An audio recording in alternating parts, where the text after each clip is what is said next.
We all pretty much have now at our disposal, GPS mapping.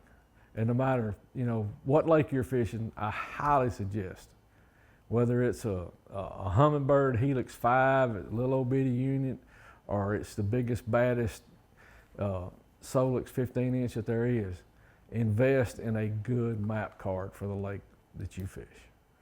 If you know that it's been high def mapped, if you know of a company that's been in there and mapped it, like Lake Master or C-Map or whoever it may be, it's well worth the money that you will spend to invest in one of those map cards. When I was learning to deep, offshore fish when I was a kid, I had a Cartocraft map folded up sitting between my legs and a Humminbird Super 60 flasher. And I was idling around out there, and about half the stuff that was on that map wasn't there. And then I'm sitting there looking at all these red blips like you're ice fishing, trying to figure out whether it was bass or what was going on, or brush pile or whatever. And I got pretty good at it. I mean, you could absolutely use that flasher to find and locate fish. Well, now it's sped up the game 1,000-fold of what we have available now.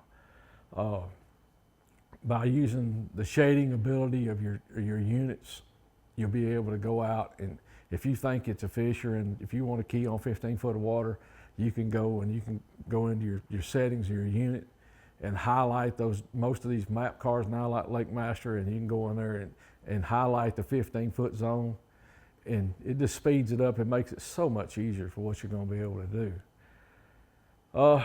First thing I want to talk about with that is, let's pan over here.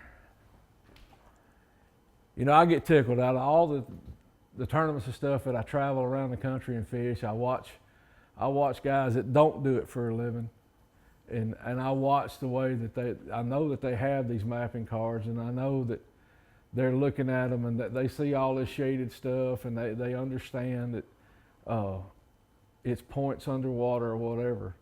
But a lot of them don't understand exactly how a tour level guy like myself can go in there and know exactly where to look on this map to find them.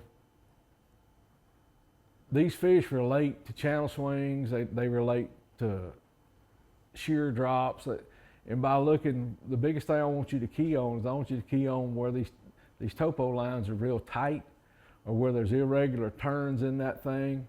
Like in the side of this point right here, you got a big irregular turn. You got a big swing that comes in against this point. But there's, as much as that map card offers you to look at, it'll take just that area right there on that one little screenshot will take you the better part of 4 or 5 hours to cover it all if you're going to try to idle it all.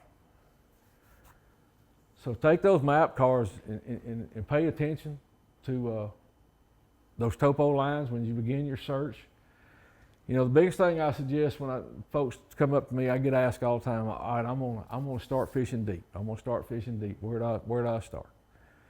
Well, find out where they spawned at. If we're gonna go into a summertime pattern, if you're gonna start off on postpone, find your spawning bays, find your spawning areas, and then start backtracking.